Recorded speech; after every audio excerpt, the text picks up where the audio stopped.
Basically पढ़ रहे हैं इस कोर्स में। तो कंप्यूटर साइंस में दो बड़े वेल नोन तरीके हैं अपनी रिसर्च को एनालाइज करने के। तो एम्पिरिकल मेथड जिन्हें बोला जाता है, इसमें पहला तरीका है क्वांटिटेटिव डेटा एनालिसिस और दूसरा है क्वालिटेटिव डेटा एनालिसिस। तो आज के लेक्चर में हम क्वांटिटेटिव डेटा एनालिसिस जो है इस पे डिस्कस करते हैं। तो आमतौर पे हम कहते हैं कि जो चार तरह की हमारे पास रिजल्ट आते हैं, ये चार तरीकों से रिजल्ट्स को हम एनालाइज करते हैं। जब भी आप कोई सर्वे कंडक्ट करते हैं या आप कोई एक्सपेरिमेंट परफॉर्म करते हैं, तो हम उस वक्त चार मेथड्स जो हैं वो यूज करते होते हैं जी। पहला तरीका है जी इम्प्लीमेंटेशन ड्रिवन रिसर्च होती है। हम इम्प्लीमेंटेशन ड्रिवन रिसर्च में क्या करते हैं जनाब, उसको इम्प्लीमेंट करते हैं टू सम एक्सटेंट, और जो उसके रिजल्ट्स आते हैं उसको असेस करते हैं और फिर उसकी बुनियाद पे उसको एक्सटेंड करते हैं।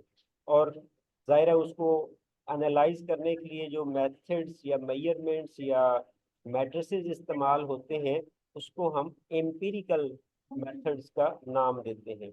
दूसरा है मैथमेटिकल प्रूफ टेक्निक बोला जाता है। ये अप्रोच भी फॉर्मल प्रूफ्स की तरह इस्तेमाल होती है। It should provide the reasons about the validity of a hypothesis. Null hypothesis हम लेते हैं और उसको आइदर हम क्या करते हैं जो उसको प्रूव करते हैं ट्रू है, या उसे प्रूव करते हैं कि वो फॉल्स है। तो इसे मैथमेटिकल प्रूफ टेक्निक बोला जाता है। इसके पीछे एक स्ट्रॉन्ग किस्म की मैथमेटिक्स या स्टैटिस्टिकल मेथड्स को इस्तेमाल किया जाता है। तीसरा तरीका एम्पीरियलिज्म कहलाता है। This approach follows a clear laid out sequence of steps. इसमें भी हाइपोथेसिस होता है, इसमें भी एक मैथमेटिकल मेथड होता है, और उन रिजल्ट्स को उस स्टैटिस्टिकल मेजरमेंट के ऊपर असेस करके हम रिजल्ट्स को जो है वो डॉक्यूमेंट करते हैं। चौथा ऑब्जर्वेशनल स्टडीज हम इन्हें कहते हैं। This approach removes many of the constraints associated with, जो ऊपर एम्पीरियलिज्म हम इस्तेमाल कर रहे हैं, इसमें मतलब कुछ चीज़ों को हम स्किप करते हैं या बाईपास करते हैं, और ऑब्जर्वेशंस की मदद से एक्सपीरियंस की बुनियाद पे हम कुछ रिजल्ट्स को या कुछ चीज़ों को असेस करते हैं या प्रिडिक्ट करते हैं, और उसकी बेस पे जो रिजल्ट्स आते हैं उसके ऊपर एक बिगर एक्सपेरिमेंट को जो है वो डिज़ाइन करने की कोशिश करते हैं। उसके बाद जी एक्सपेरिमेंट्स आमतौर पे जो कंप्यूटर साइंस में होते हैं उनके रिजल्ट्स जो हैं वो चार तरह के रिजल्ट्स होते हैं। Is program A really more efficient than program B, के जी एक प्रोग्राम दूसरे प्रोग्राम से बेहतर है, या A run time very more widely than B, के ए का जो रन टाइम है वो बी से वेरी कर रहा है, मुख्तलिफ रन टाइम जो है वो आ रहे हैं हमारे पास, डिफरेंस असेस करते हैं।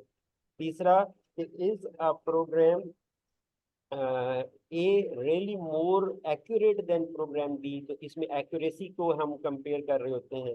और चौथा, what are the best parameters for compiling running a particular program, कि कौन सी ऐसी कंस्ट्रेंट्स या कंडीशंस हैं कि जिनके अंदर रहते हुए हम किसी भी एक्सपेरिमेंट की जो बेस्ट परफॉर्मेंस है, थ्रूपुट है, वो असेस करते हैं। तो पहले में सिंपल कंपैरिजन है, उसे एफिशिएंसी आप कह लें। दूसरे में उसमें डिफरेंस हम मालूम करते हैं। तीसरे में एक्यूरेसी, और चौथे में जो उसकी थ्रूपुट या परफॉर्मेंस है उसको, उसका जो पीक है वो फाइंड करने की हम कोशिश जो है वो करते हैं। तो नॉर्मली ये चार किस्म के एक्सपेरिमेंट जो हैं वो डिज़ाइन किए जाते हैं। तो एम्पिरिकल रिसर्च फिर होती क्या है जी, ऑब्जर्वेशन बेस्ड होती है, क्योंकि ये साइंस है तो ये भी ज़ाहिर ऑब्जर्वेशन बेस्ड ही होगी। Investigation seeking to discover and interpret facts, theories और लॉज। तो या आपके पास कोई इंटरप्रिटेशन ओपिनियन है, इंटरप्रिटेशन को आप ओपिनियन कह लें, या कोई फैक्ट है, नंबर है आपके पास, या कोई थ्योरी है, बहुत सारे लोग उस चीज़ पे एग्री कर रहे हैं, या कोई लॉ है, किसी ने एक्सपेरिमेंट करके उसे प्रूव किया हुआ है। तो ये चार ही चीज़ें होती हैं। इनको हमने जो है वो आइदर हम इसे प्रूव करेंगे कि ये ऑब्जर्वेशन दुरुस्त है, या हम प्रूव करेंगे कि ये ऑब्जर्वेशन जो है वो रॉन्ग है, दुरुस्त जो है वो नहीं है। तो एम्पिरिकल रिसर्च क्यों की जाती है?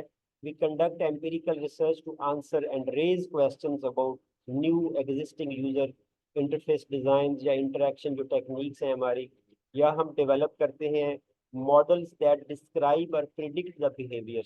तो ये दो बेसिक ऑब्जेक्टिव होते हैं कि बिहेवियर प्रिडिक्शन के लिए या किसी चीज़ को जो है उसके ऊपर मजीद स्टडीज़ को दावत देने के लिए हम ये एम्पिरिकल रिसर्च जो है वो करते हैं।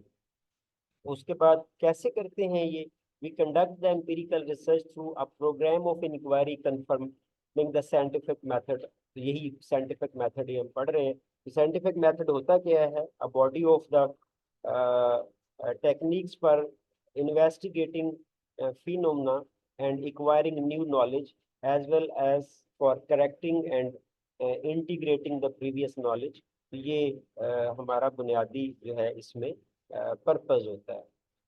होती कैसे है, इसका मेथड क्या है? ऑब्जर्वेशंस की बुनियाद पे हम हाइपोथेसिस बनाते हैं, हाइपोथेसिस की बुनियाद पे हम एक्सपेरिमेंटेशन अपनी कंडक्ट करते हैं, एक्सपेरिमेंट्स के रिजल्ट को हम एनालाइज करते हैं, और उस एनालिसिस की बुनियाद पे या हम कहेंगे कि ये दो चीज़ें जो हैं उसमें कॉमनैलिटीज़ क्या हैं, या एक्यूरेट हैं या नहीं है, या उनकी परफॉर्मेंस कैसी है, या उनमें से बेहतर कौन है, which one is good as compared to the, like A is either good with B or B is either good with A। तो ये हमारे चार स्टेप्स होते हैं इसके अंदर। उसके बाद ऑब्जर्वेशन क्या होती हैं? इन कंप्यूटर साइंस रिसर्च पेपर्स हमारे पास ऑब्जर्वेशन का इनपुट होता है। वो कुछ आइडेंटिफाई करते हैं फ्लॉज, हम उन जिसे आप रिलेटेड वर्क कहते हैं।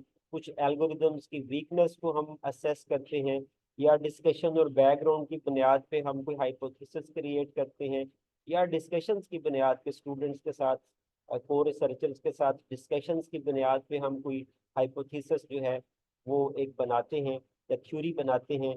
या हम कहते हैं कि one purpose is to discuss the presence या एब्सेंस ऑफ सम फिनोमेना, कि आइदर जी it is occurred, how did prior research address it.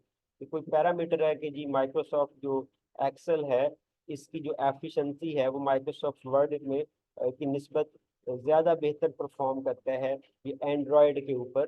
तो हम ये एक हमारा हाइपोथेसिस है। तो आप ये कैसे पैदा हुआ? या तो हम प्रीवियस जो रिलेटेड वर्क पढ़ा है, लिटरेचर पढ़ा है, उसकी बुनियाद पे, या कुछ लोग उसे यूज कर रहे हैं उनकी ओपिनियन की बुनियाद पे, या हमने कोई एक सर्वे कंडक्ट किया है उसमें लोगों ने राय दे दी है कि जी ये ए बेहतर है बी से।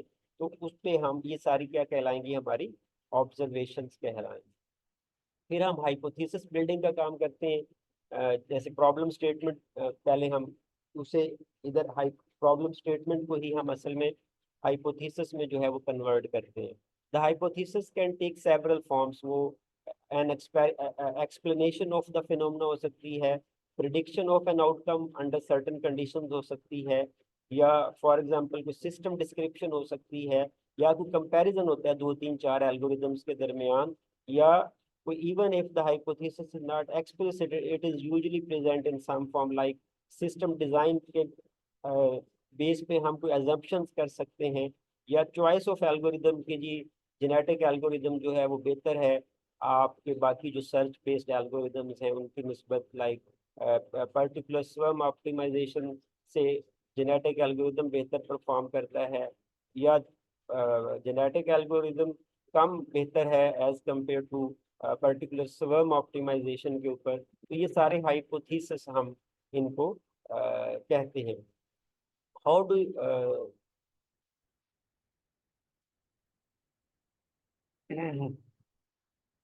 अच्छा जी, उसके बाद ऑब्जर्वेशन हो गई हैं, हाइपोथेसिस हो गया हमारा।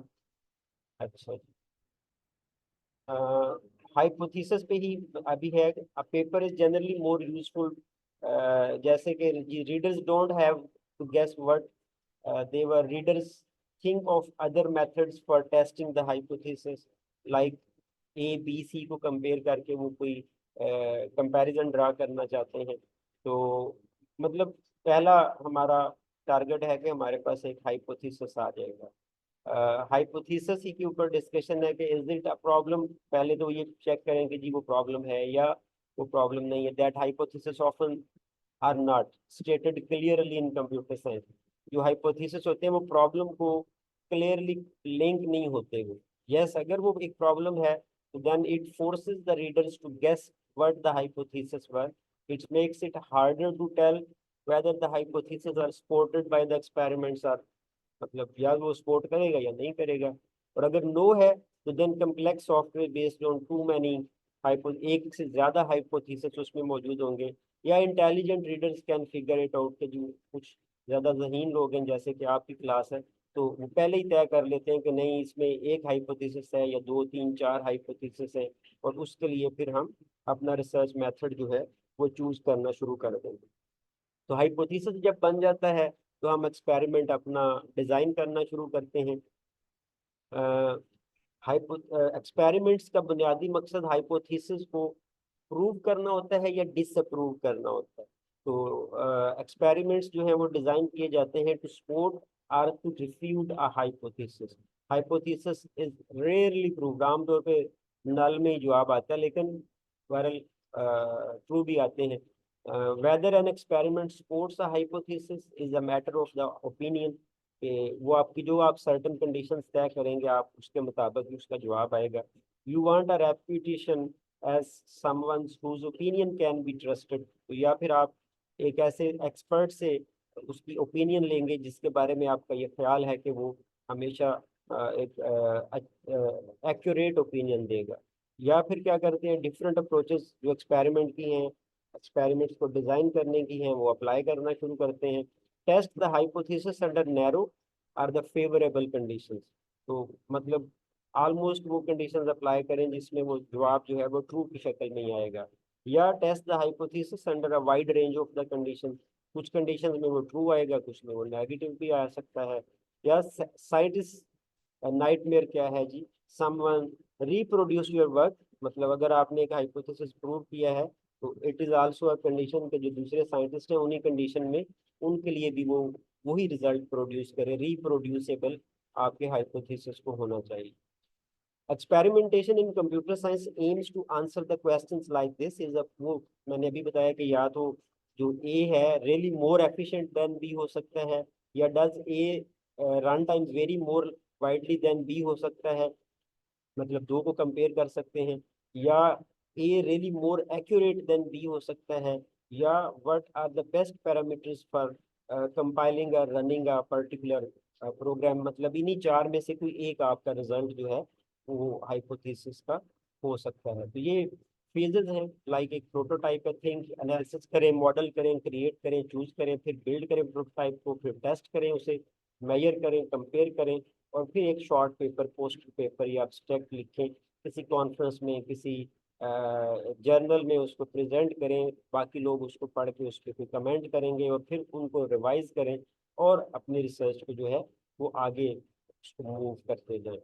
तो ये भी एक स्टेप्स हैं इन एम्पिरिकल रिसर्च के।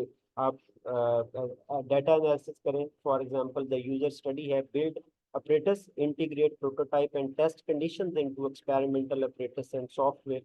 फिर एक्सपेरिमेंट का डिजाइन करें, जैसे जनाब वो हो सकता है कि जी ट्वीक सॉफ्टवेयर है, एस्टेब्लिश करता है एक्सपेरिमेंटल वेरिएबल्स को, डेवलप करता है डेटाबेसिस को, प्रोसीजर को आप उसको अप्लाई करें, डिजाइन करें, रन करें और एक पायलट सब्जेक्ट स्टडी बनाएं।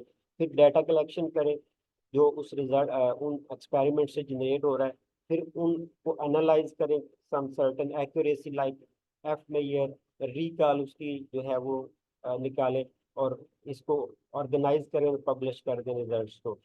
तो ये एक्चुअली वो प्रोसेस है किसी पेपर को लिखने का। तो सबसे पहले मतलब हम एक आइडिया लेते हैं, फिर उस आइडिया का एक छोटा सा पायलट स्टडी करते हैं, फिर उसके ऊपर डाटा कलेक्शन करते हैं, फिर उसके ऊपर अपने मैट्रिसेस अप्लाई करते हैं, फिर उसका राइटअप, और राइटअप के बाद क्या करते हैं हम पब्लिश करना उसको शुरू कर देते हैं।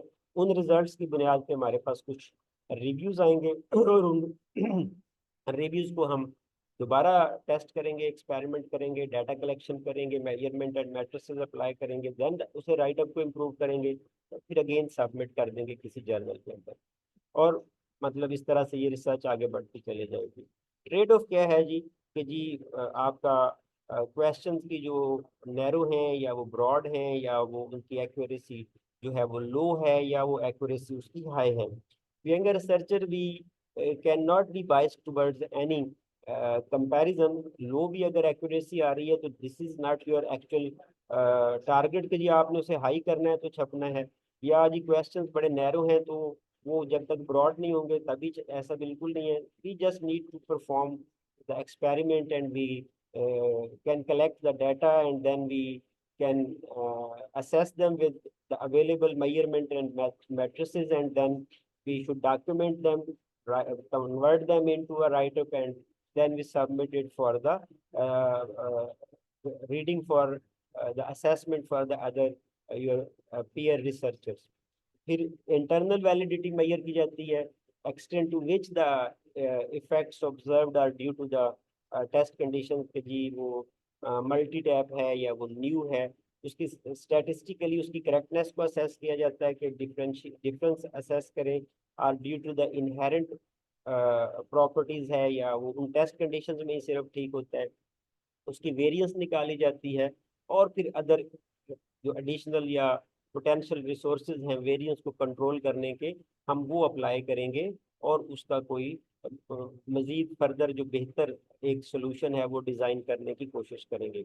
इंटरनल वैलिडिटी के बाद एक्सटर्नल वैलिडिटी आ गई। इन सिंपल कि आपका जो एक्सपेरिमेंट आपने किया है डिज़ाइन, वो बाकी जो रिसर्चर्स हैं उनके किए हुए काम से कितना मुख्तलिफ है, उनसे बेहतर है मीन्स के एक्यूरेट है, या उनसे एफिशिएंट है, या उनसे डिफरेंट है, या उन जैसा ही है। तो इसे इस वाले स्टेप को एक्सटर्नल वैलिडिटी का जो है वो नाम दिया जाता है। इंटरनल वैलिडिटी से एक्सटर्नल वैलिडिटी थोड़ी सी मुश्किल होती है कि पहले तो ढूंढें कि वो बंदा कौन है जिसने बिल्कुल वैसा ही या आपसे मिलता जुलता कोई काम किया हुआ है पहले जो आप कर रहे हैं, तो ऐसा बड़ा कम होता है। या फिर किसी के काम का एक हिस्सा आपके साथ मैच कर रहा है तो आप भी अपने उस एक हिस्से को उसके साथ कंपेयर करें, तो ये सारी चीजें एक्सटर्नल वैलिडिटी कहलाती हैं।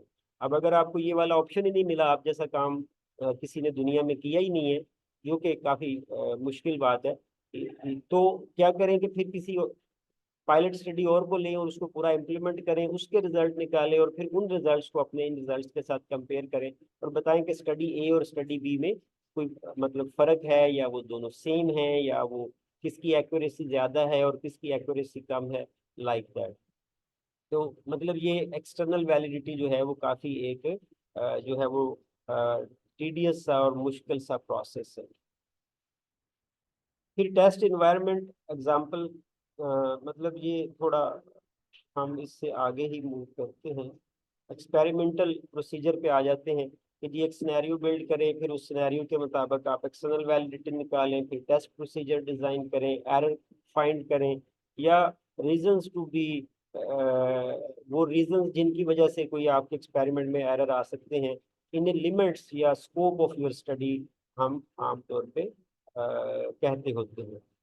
अच्छा जी, ये एक बड़ी अच्छी डायग्राम उन्होंने बताई है कि जब आप एक्सटर्नल वैलिडिटी को इम्प्रूव करेंगे तो इंटरनल वैलिडिटी कम होना शुरू हो जाएगी, या इंटरनल वैलिडिटी को आप बेहतर करेंगे तो एक्सटर्नल वैलिडिटी आपकी जो है वो कम होना शुरू हो जाएगी। It is a tension between the internal and external validity, but as a researcher your job is to find the exact balanced point जहाँ पे इंटरनल और एक्सटर्नल दोनों तरह की जो वैलिडिटी है वो अपनी बेहतरीन नंबर पे हो, बेस्ट नंबर पे। तो strive for the best both of the words. By the way it is almost impossible कि दोनों ही बहुत बेहतर आ गई हैं। कोई एक चीज बेहतर होगी तो दूसरी चीज सफर कर रही होगी, उसको बेहतर करेंगे तो पहली चीज जो है वो सफर कर रही होगी।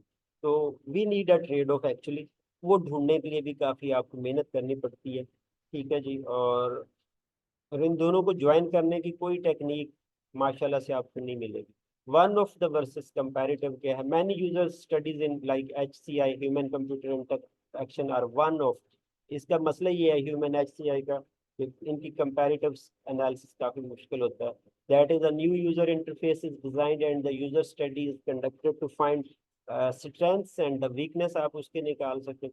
यूजर फ्रेंडली है नहीं है, यूजफुल है नहीं है, अवेलेबल है नहीं है, मेंटेनेबल है या नहीं है। Much better to do comparative evaluation इसमें। मतलब जाहिर है उसकी इंटरनल वैलिडिटी को मेजर ही नहीं किया जा सकता, तो फिर जाहिर है हम उसकी एक्सटर्नल वैलिडिटी के पैरामीटर्स को देखेंगे। अगर लाइक इंटरफेस ही न्यू है तो उस जैसी एग्जांपल ही आपको कोई नहीं मिलेगी। तो अल्टरनेटिव उसका क्या है कि वेरिएशन निकालें डिज़ाइन की, एस्टेब्लिश करें डिज़ाइन को बेसलाइन के साथ, और मोर देन 2 इंटरफेसेस को कंपेयर करें, and then test, and then you should submit it and get the review from the researchers who are working on the same domain. उसके बाद कुछ रिसर्च क्वेश्चंस का आपने आंसर करना होता है। पर्पस एक्सपेरिमेंट का रिसर्च क्वेश्चंस को ही हाइपोथेसिस मस्ट बी द सम क्या लेंगे सब type of a research question. इस पे भी हम पिछले लेक्चर्स में काफी ज्यादा दे चुके हैं। तो we want to know if measured performance on a variable, for example speed, is different between the test conditions. We conduct a user study, measure the performance on each test condition with a group of the participants, and then for each test condition we compute